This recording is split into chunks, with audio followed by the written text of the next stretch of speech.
We're talking about new signs of progress for Arizona Congresswoman Gabby Giffords. Now, she is reportedly doing very well enough that NASA is hoping that she can attend her husband's shuttle launch 2 months from right now.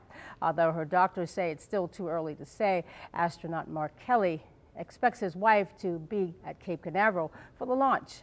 Now, Giffords was shot in the head last month, you recall, outside an Arizona grocery store, and she is recovering at a Houston hospital where her husband is training for the launch.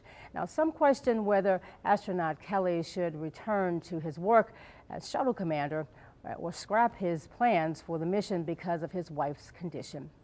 Well, it's a difficult decision that many caregivers face when it's time to go on with their lives. Dr. Michele Reiss is a psychotherapist, and she also teaches and works at UPMC. She counseled the late CMU professor Randy Pouch and his wife during his battle with pancreatic cancer.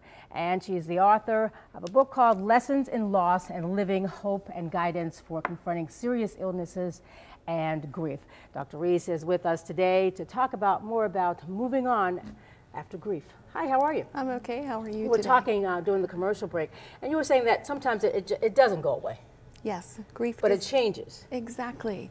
I think the idea that you're going to wake up one morning and your grief is going to be all gone is a pretty unrealistic one. Right. For most people, grief continues, but it does change over time. It becomes more bearable.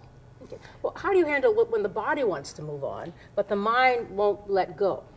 I think you have to give them time to catch up with each other.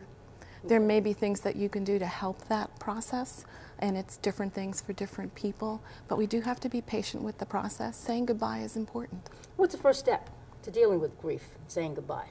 I think the first step is actually allowing the reality to hit and to accept it, because that sounds easy, but it's not, Right. because it seems so impossible to imagine that this person who was so special to you is now gone. Okay. So I think that simply allowing that and accepting it, and then very gradually allowing people in to give you support as best you can tolerate, as opposed to totally isolating, are good places to start. And my other question, this would be so difficult for me. You talked to Randy Pouch and his wife. Yes. You talked to him when he was dying, basically. Yes. And then you talked to his wife after his death.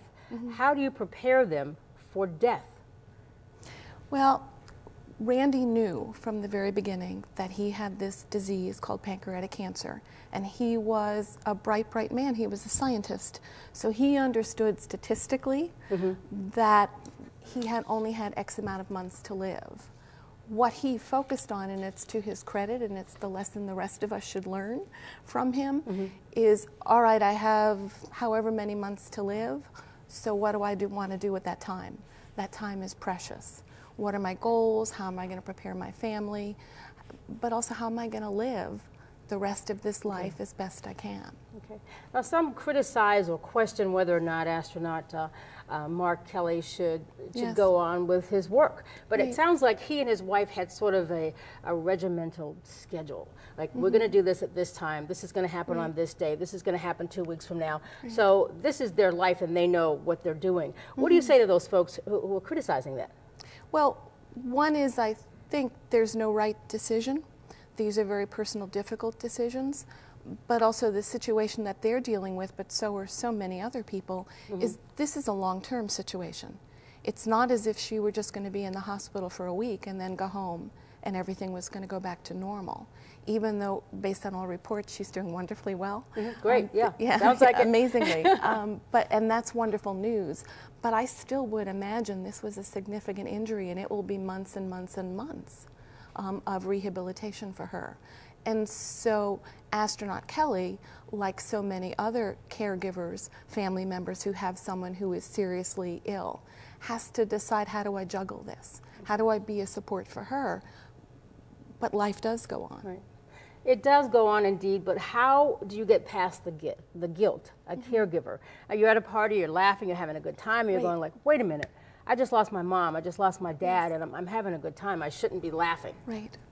I think that one of the ways it helps to get past that guilt is to remember that your loved one would have wanted you to go on and be happy.